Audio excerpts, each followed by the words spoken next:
안녕하세요. 까치살모입니다. 저번 영상에서 저는 우리나라는 지금 UAE와 KF-21 블록3의 공동개발에 대해서 논의하고 있다고 이야기했는데요. 그래서 결론은 분명 우리 KF-21이 UAE에 언젠가는 수출은 되겠지만 지금 당장 수출되는 건 아니고 실질적으로 UAE에 수출되는 건 KF-21 블록3이기 때문에 UAE에 KF-21이 수출되는 건 아주 먼 미래의 이야기인데요. 그럼 지금 당장 우리 KF-21이 수출될 가능성이 가장 높은 국가는 어디일까요? 지금까지 알려진 사실에 따르면 그건 바로 필리핀입니다. 그래서 오늘은 바로 필리핀에 대한 KF-21 수출 이야기를 해볼까 하는데요. 그 전에 앞서서 지난 2025년 5월 29일에 우리 해군의 P3 대잠 초계기 한 대가 추락을 해서 탑승하고 있던 4분이 순직하셨는데요.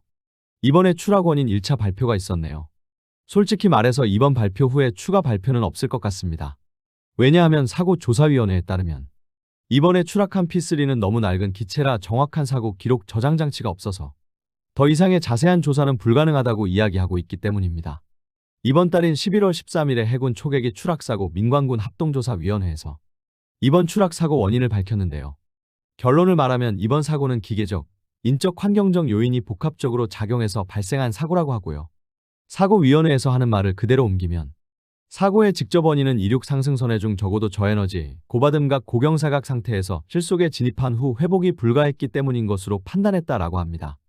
그리고 사고 유발과 악화에 영향을 준 기여 요인은 기계적, 인적, 환경적 요소 등이 복합적으로 상호작용했다라고 이야기했고요. 다만 해당 초계기는 비행자료 기록 장치 FDR이 없는 기종이고 사고 직후 수거한 조종실음성 장치 CVR도 훼손이 심해 복구가 불가능한 상태였다라고 이야기하며 더 자세한 조사는 사실상 불가능하다고 합니다. 조정권 초계기 추락사고 민관군 합동사고조사위원회 위원장은 P3CK가 1958년도에 개발된 항공기이기 때문에 미군에서도 CVR과 FDR 등을 장착 안 하고 운행을 하다 폐기됐다며 그런 것들이 없는 상황에서는 명확하게 사고 원인을 특정하는 것은 불가능하다고 설명했습니다. 결론은 기체가 너무 노후화되어서 기체 선회 중 충분한 양력을 얻지 못해서 실속을 해서 추락한 것 같네요.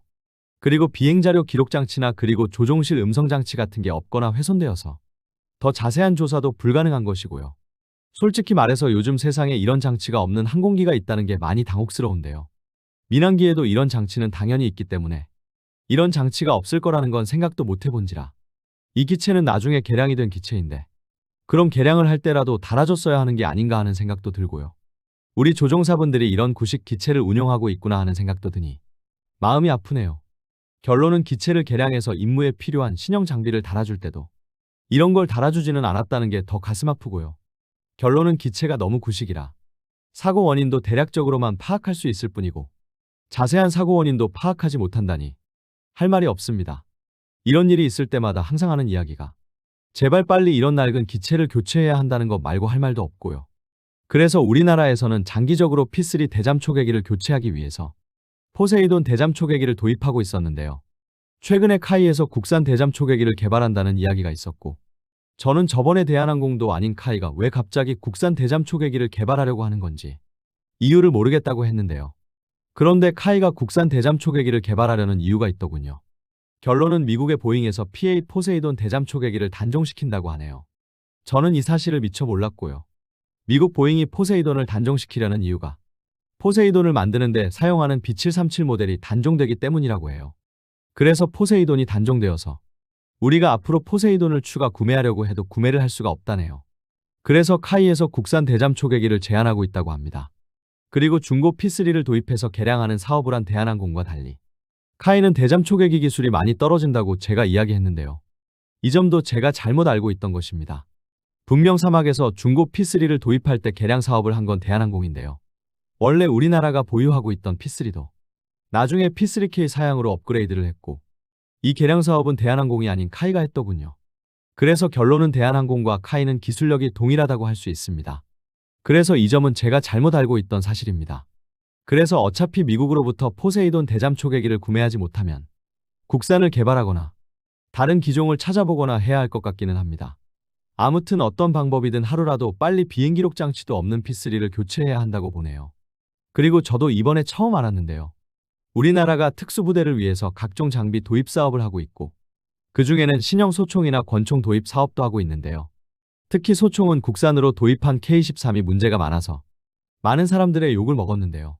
특히 이 사업을 할 때 원래는 외국산 소총을 도입하려고 했는데 국내 총기 회사인 S&T가 자신들에게도 기회를 달라고 해서 사업에 참여해서 도입한 소총이 K13인데 이 소총이 문제가 엄청나게 많았죠. 그런데 권총 도입 사업은 처음 계획했던 대로 국산이 아닌 외국 총기를 도입하기로 하고 사업이 추진되어서 글록 19가 선정되었네요. 이게 올해 초에 결정된 모양인데 저는 모르고 있었습니다. 아마 이미 많은 분들이 알고 있겠지만 아직도 모르는 분들을 위해서 이야기 드리는 것이고요. 그래서 우리 특수부대는 앞으로 K5가 아닌 글록 19를 보조무장으로 사용한다고 합니다. 그리고 여전히 루마니아에 대한 흑표 수출 가능성이 높아지면서 우리나라의 레드백 장갑차도 루마니아에서 도입할 거라는 이야기가 여전히 나오고 있는데요. 분명히 말하지만 루마니아는 레드백이 아니라 라인메탈사의 링스를 정식으로 선택을 했습니다. 며칠 전에 나온 소식인데 루마니아는 독일 라인메탈사로부터 링스 장갑차 298대를 도입한다고 하고요. 그래서 루마니아에 레드백을 판매하는 건 실패했습니다. 그리고 인도네시아가 8월경에 올해 분담금을 납부했다고 하네요. 이번에 납부한 분담금은 1113억이라고 하는데요.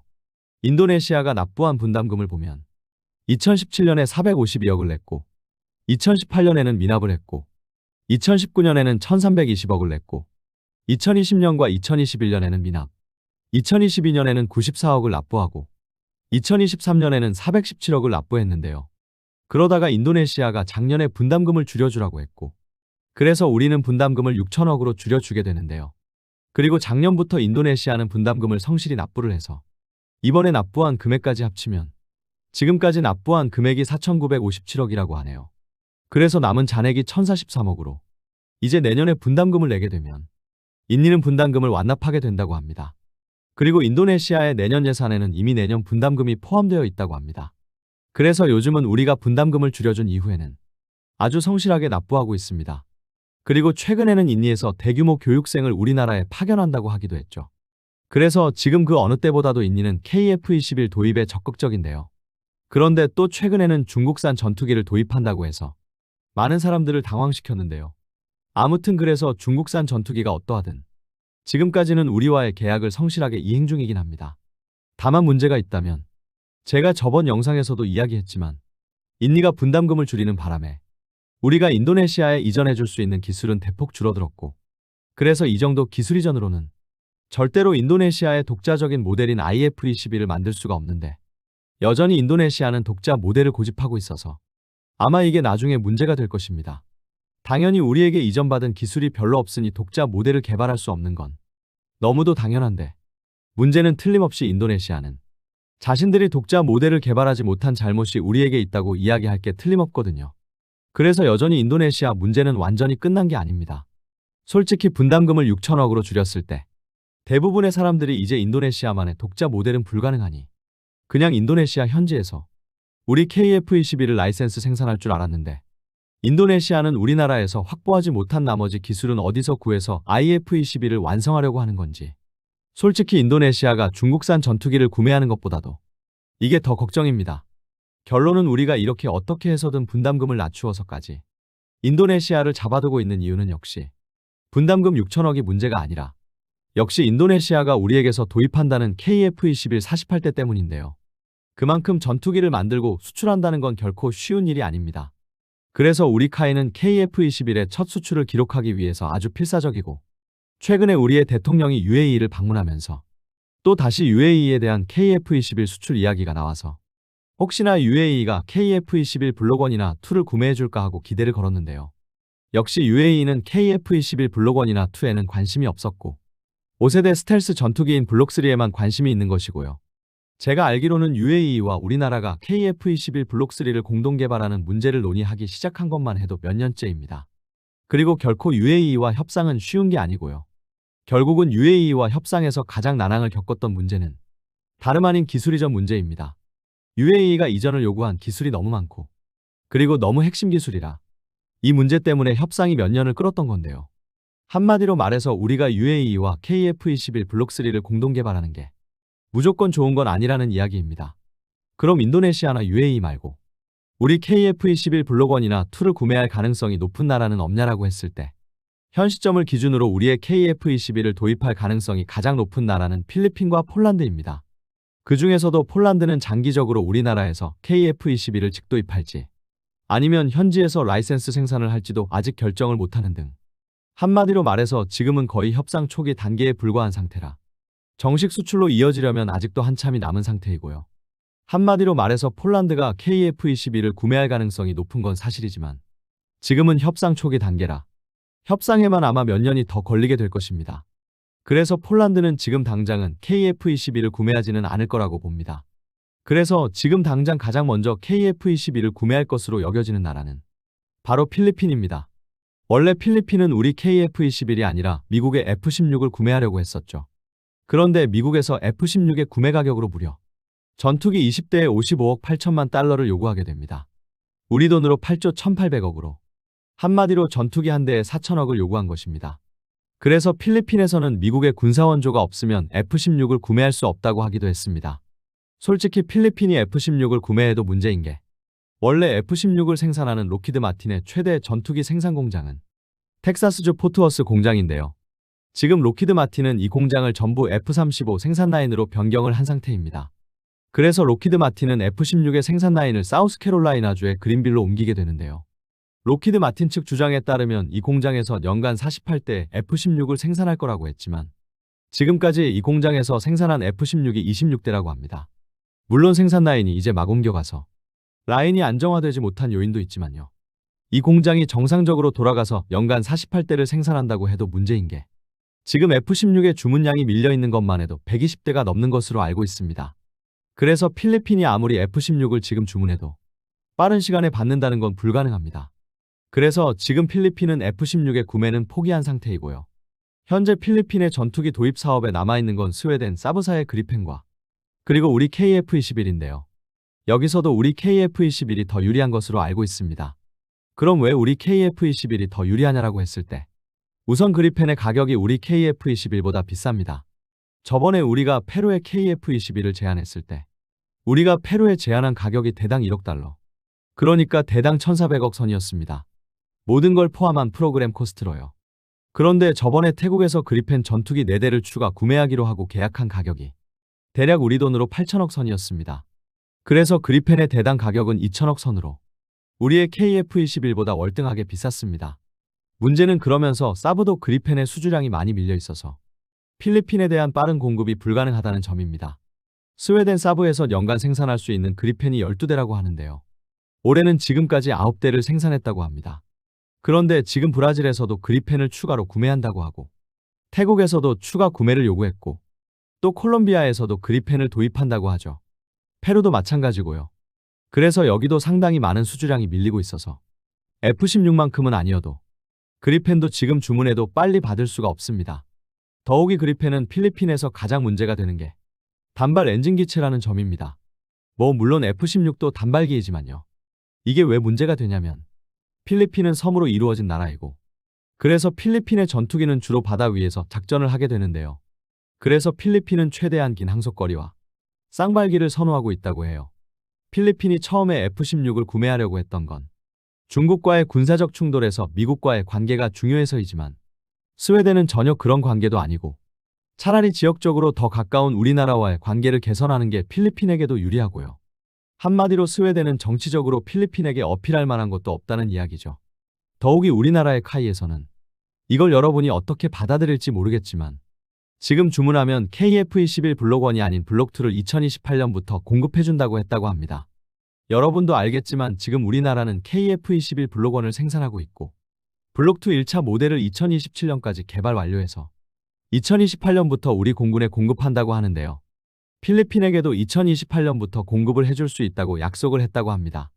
한마디로 말해서 우리 공군과 똑같은 시기에 KF-21 블록 2를 공급해주겠다고 약속을 한 것입니다. 그래서 모든 게 우리 KF-21이 그리펜보다 더 뛰어납니다.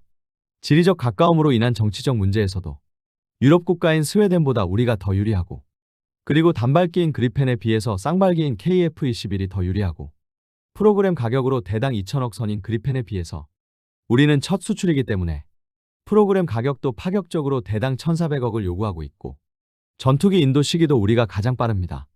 그래서 모든 게 우리가 그리펜이나 F-16보다 더 유리합니다. 더욱이 필리핀은 지금 우리로부터 FA50을 구매해서 이미 실전에 투입하는 등 아주 잘 사용하고 있고 FA50을 12대를 추가 구매하기로 해서 운용 유지의 공통성까지 생각을 했을 때 우리 KF-21을 구매하는 게 유리하고요.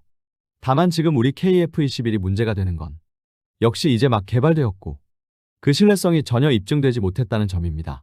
그래서 우리가 첫 수출인이 대당 1,400억에 파는 거지. 나중에 우리 KF-21의 수출이 어느 정도 궤도에 올라가면 당연히 이런 말도 안 되는 가격에 전투기를 판매할 리는 없다는 걸 필리핀도 잘 알 것이고요.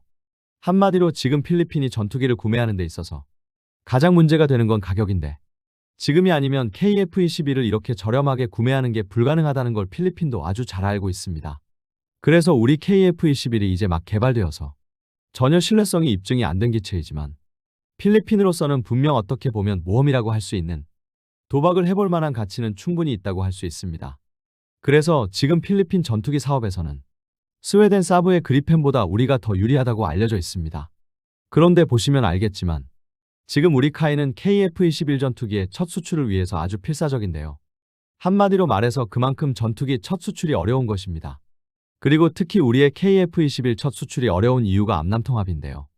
여러분도 알겠지만 미국에서 우리 KF-21의 암남통합을 거부해서 우리는 유럽의 미티어를 통합했고 그러나 여러분도 알겠지만 미티어는 암남에 비해서 2배에서 3배 정도 가격이 더 비싼 것으로 알려져 있고 그래서 우리는 여전히 KF-21에 대한 암남통합을 추진하고 있었는데요.